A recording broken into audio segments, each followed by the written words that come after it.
Let's get this show going, man. Welcome to the Bleeding Burgundy Podcast, a Washington Commanders podcast for fans by fans, with your hosts, Jesse Martin. Because 90% of them are wrong. They're fucking wrong. Max Taman. You've got a plate of shit and you've got a bowl of shit. They're the same thing. Scott Hartley. Yeah, thanks for having me on. Yeah. John Taman. What the hell was I talking about? I just don't get it. I don't get it. And now, the world's worst podcast host, John Taman.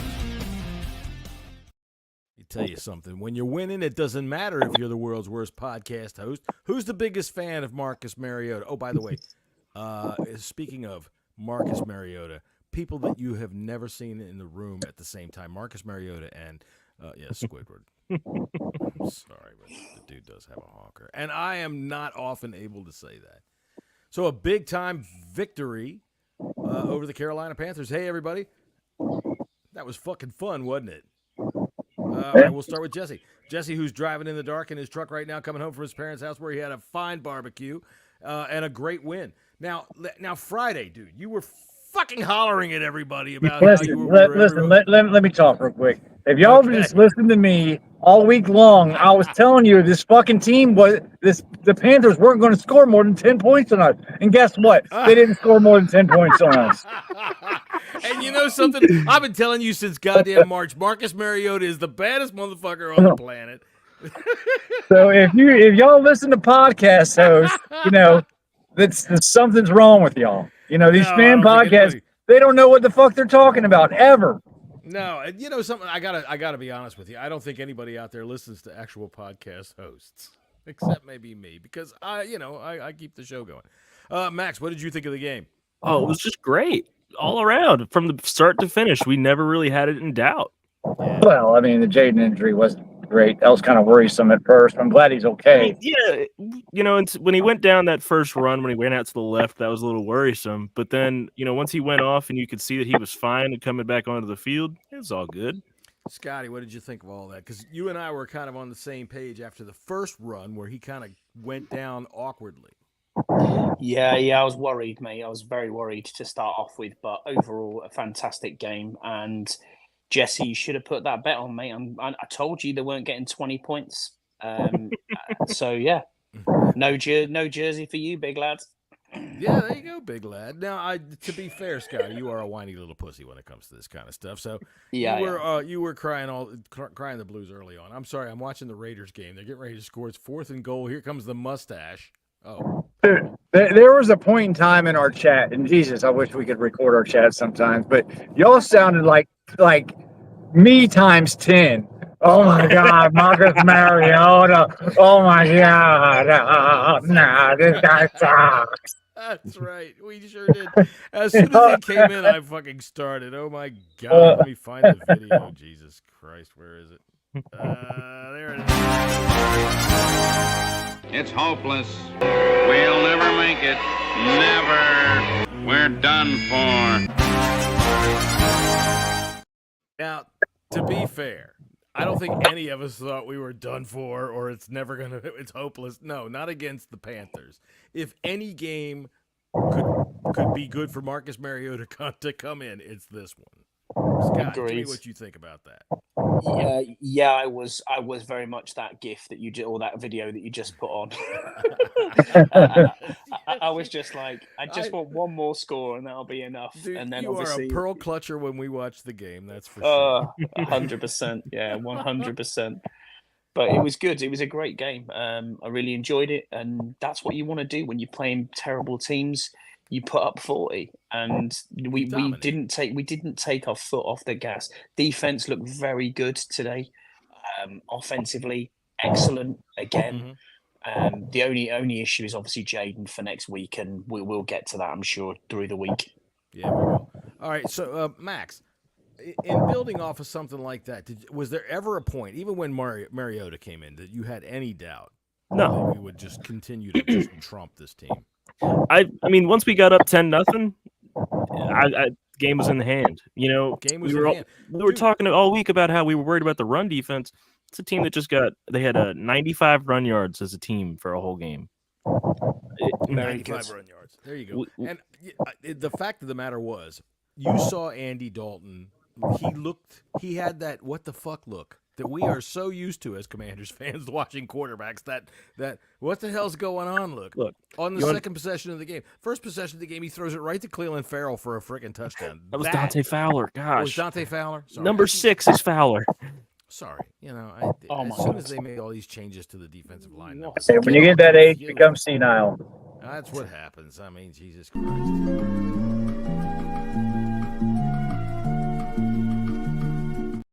Look, we still know what winning feels. Can I just point out that Mike Allen's in our chat, and he did say this would be over by halftime, and he was right. Yeah, broken clock's right twice a week or twice a day. So fucking whatever. Now, real quick, can I just give you a quick stat that I just found that this is a broken calendar is what Jesse has. Look, we gave up less passing yards than we did rushing yards today. That's very good. Well, yeah, because after the first freaking series of the game, and then the second series when he threw it right to Emmanuel Forbes. Well, he didn't really even throw it right to Emmanuel Forbes. The freaking receiver broke off the pattern or whatever happened, but Forbes continued on. Hey, he was there. They were like, I don't want to throw it anymore. I don't want to throw it anymore. Dalton was just completely spaced out. I don't know what I'm seeing. I'm seeing ghosts out there. You know what's really also good to see is Sheldon Day closing up the middle, man. I want to see his snap counts because it seemed like every time I paid attention to the defensive line, Sheldon Day was there. He was clogging up the middle, something that we did not see John Allen really do much of. Well, bad team. Give it that. So, yeah, that's true. I said in the first game, I was texting you guys, who's this dude with all the hair? I can't read his name. And I was even saying it again. Who is 64? Who the hell is this guy? But, yeah, you're right. I thought he had a good game. I thought that, what's his name? Fedarian had a good game. Mathis had a good game. The defensive line, I thought you could see good play out of Payne. They knew that they had a fucking turkey back there, and they were going to go get him. Scott, what do you think? Yeah, shout out to Philip Goldman, who's on with us, Mike Allen, who's on with us, and Scott G. Scott G's got a good point in the chat. He said, when was the last time this team made an expected easy game actually look easy? A couple weeks ago. But, yeah, you're right. I completely agree with you, Scott. If you're going to be a good team, you have to dominate bad teams, and that's what they did. Max, go ahead. Give me something on that. I mean, you look at the stat line, you look at the game, and it was never in doubt. And, we haven't had a game like this in years where going into it, you had an expectation and they actually fulfilled it to the point of, they had a 33-point win, but it just feels like it was much worse. Purdy just threw a terrible pick there in the end zone. Good job I didn't start him on it. There you go. Yeah, he's got a touchdown run. This is what you're supposed to do with bad teams. You're supposed to dominate them. And that's why I kind of poo-poo on everybody that says, oh, they haven't played anybody. They played a bad team. So what? They played a bad team. They beat them by 33 freaking points. In case anybody wonders, that's almost 5 touchdowns. That's a team that just put up 20 points on the Falcons last week. It's a team that's been putting up 20 points pretty much all season long. It scared the shit out of you. You were crying the blues on Friday night that everybody was way overrating this defense. And well, I tell you what. Let's be honest. We still can't stop the run very good, even though we did today. I got you. No, I completely get where you're coming from. Philip, but, to let you know, there's no word on Daniels at the minute. Just a rib injury is all we've been told. And he looked good coming back out on the field. A couple things have come out. I've seen John Keim and Nikki Javala and Colleen Wolfe say that they're not worried long term. No. Obviously, nothing's broken. They'll have more tests tomorrow, but he probably could have gone back in if the game was anywhere near close. I kind of agree with that. I mean, when he threw his helmet down, I don't think it was because he felt like he couldn't go. I think they just said, you know what, there's no reason for you to have to get back out there and continue to aggravate this injury. I think it's a serious thing. Go ahead, Max. In our chat, I said, it's kind of like a load management system. load management's kind of the thing in the NBA where, if they have a back-to-back game, they won't let their stars play the second half. There you go. He did what he needed to do. He broke a sweat. He got in, he got out. It's not really a thing. We're worried about momentum right now, Max says it's a preseason game, everybody. So there you go. He broke a sweat. Scotty, what do you think of that? Yeah, I think it's the right decision taking him out and keeping him out there, especially at the time. Obviously, I thought we were never going to make it. It was Marcus Mariota. But, yeah, I mean, we were screaming for Jeff Driscoll. I mean, yeah, that says it all, really, doesn't it? Well, no, I don't think it says it all. I think that I still think that in the long term, if Jaden was out for 10 weeks, I would rather roll the dice with Driscoll. But Mariota, he made plays today. He played well. Anybody that's been listening to this podcast knows I've been shitting on Mariota and really don't understand why he's still on the team. But he did. He played very well. So I will come off of that and say, yeah, man, the dude, not only did he make plays, Jesse, down the field, but he made moves in the backfield there that were completely ridiculous looking. It looked like a dancing bear back there. Sometimes. He don't have the legs that he doesn't have the legs that he used to. You can tell that, but he's got some. He's got something. Yeah, well, he's got the awareness because some of those things where he did those little pirouettes and 360s and then spun out the other end, I'm like, where the fuck is this drunk going? It's like Marcus. You're not. He thought he was like 10 years younger than what he is. Really, yeah. You know what I mean? He did it. I'll tell you what. He found Terry when he needed to find Terry, and that was that. Max, what do you got to say? Oh, you're playing with your new cat. Sorry, I'm babysitting. He's got a new cat. Marcus Mariota, he kind of bona fide himself as the QB2 in my mind. I was screaming for Jeff Driscoll, but after seeing him play in an actual game, I'm impressed. Well, let's not forget who the opponent was. I really don't want to, but we knew not only are they a bad team, but they're beat up. Scott, what do you think of that? I kind of agree with you, but I agree with Max as well. I mean, you got to have the experience of what you actually are trying to achieve on the field as a QB2. And he came in relief and did very, very well. I've got to give him his props, mate. I wasn't happy with it. Oh, yeah. No one was happy with it. I've dogged on him as well. Especially after the quarterback series. I mean, when you watch that on Netflix, it looked like he just gave up on the Falcons. And I thought to myself, this is not a good move for us in the offseason. But he's been where Jaden's been. He's trod that path, being second overall pick, being a Heisman Trophy winner. He knows what this is about, what the media attention's about, all that sort of stuff.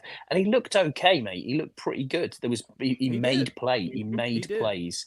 So for me, he will get a game, but he'll get a game ball and a pat on the back tomorrow. So that's how it goes. Well done. Don't give up. Go ahead. Sorry. I'm just saying. Jesse, would you give him a butt pat? Yeah, 100%. He would get one. All right. So we'll see what tomorrow comes. Anyway, and on that broken silence, mate, it sounded like the tumbleweed was rolling there. But yeah, I don't know what happened there. Everything kind of fell apart there. So, Jesse's driving, so he's not able to step in and save me from my own self because I am the world's worst podcast host. But sorry, I just stopped at Food Line. Oh, that's quite all right. Yeah, going to get cereal again. That's right. Going to get some winning cereal. Celebratory cereal there. Which kind of cereal do you eat? Excuse me, sir. Can I have some Lucky Charms and some of that asparagus so I can fart on the podcast for the next week, please? He's also he's going to go to one of the only Food Lines left.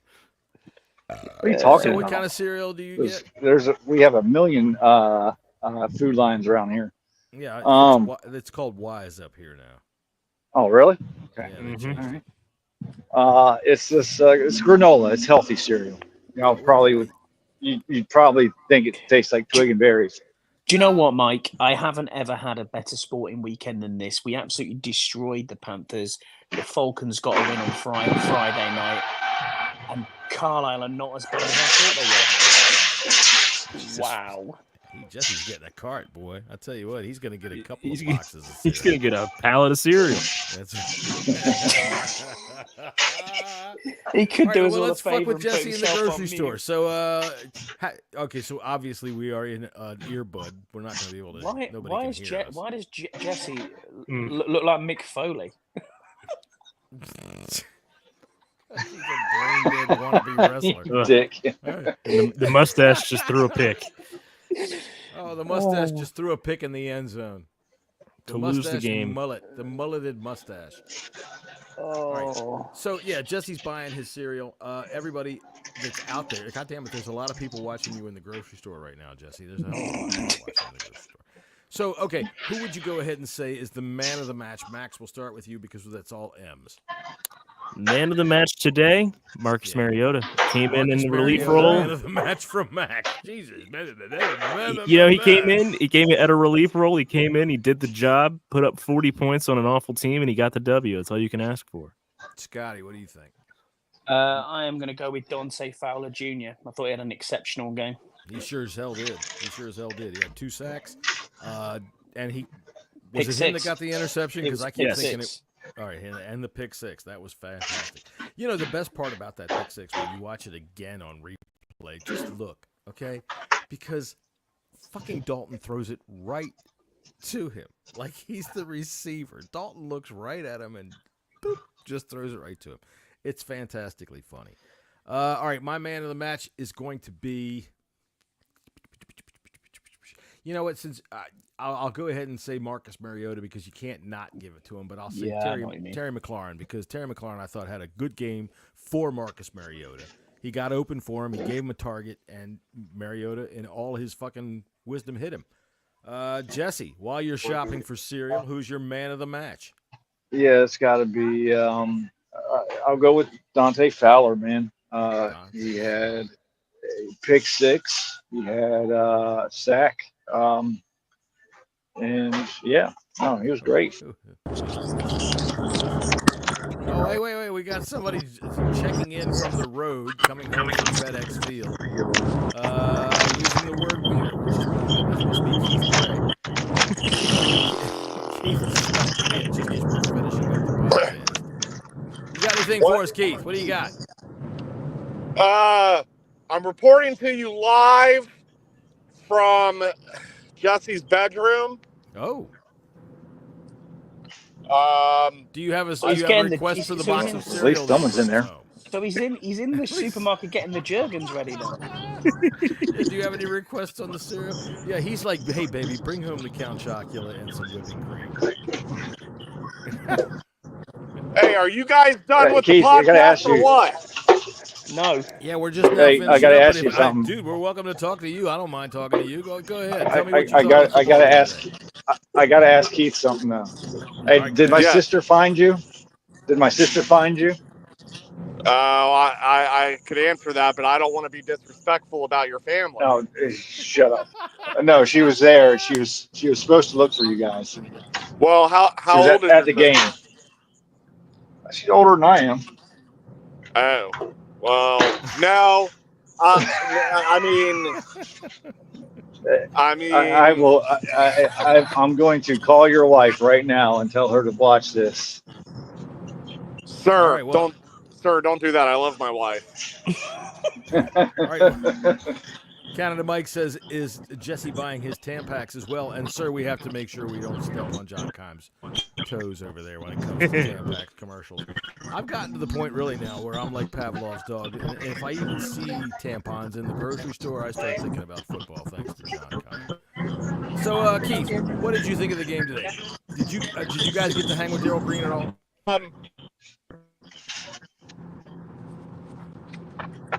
I felt that it was a great game, guys. I had a good time. Hey, I guess That's all so. I have to say. Well, then, thank goodness. Make sure you pay attention to the goddamn Hey, traffic. And No, all jokes. Of course, I'm going through the tunnel of hell. Of course, yeah, you're in Can the you hear tunnel me? right now? Yeah, I barely. All right, so Jesse's buying Crunchy something. All right, so anyway, people tuned in to talk about the football game. We've already given out the man of the match. I'll tell you what, I thought the defense stepped up really big. I thought Frankie Louvu plays violently as hell, and I like seeing things like that. I thought that the defensive line felt like they really wanted to turn something on and make a show of it, man. All of them. They were hungry as shit. Even freaking Deron Payne was making plays. I like that. Jesse, go ahead. Tell me some more about the defense that you like today. No, they stepped up. I mean, Forbes got an interception. Fowler got an interception. I think, Joe Witt's defense and Quinn's defense is predicated on getting turnovers, and you're starting to slowly but surely, we're starting to see that. So we get some turnovers that will help, mask some other deficiencies that we have on defense. And, we did what we're supposed to do. A bad team came into town and we shut them down. Shut them down. That's the way it goes. Scotty, what do you think? Give me I a agree. closing statement here. I thought the defense was very, very good again today. Even the people who came in relief of John Allen, as you said, Sheldon Day and Johnny Newton showed up too. I thought Zacchaeus had a great, Noah Igbenogany had a good game. And then on offense, Zacchaeus had a very good game. Shout out to Ben Sinnott as well. First touchdown. Happy days for him. So, man, it was a good performance. Very good performance. Everything was good. So here you are. There's a lot of people that are tuned into this podcast right now that are watching Jesse walk through a grocery store, watching Max wait for his turn. Scotty is as dark as can be, and Keith is driving in the dark. So we're going to finish this off. Max, give me a closing statement. It's nice to be 5-2, tied for second in the NFC. We have a game and a half lead in the division. Bring on Chicago. Bring them on. Bring on Chicago. Keith, go ahead. Give me a wrap-up.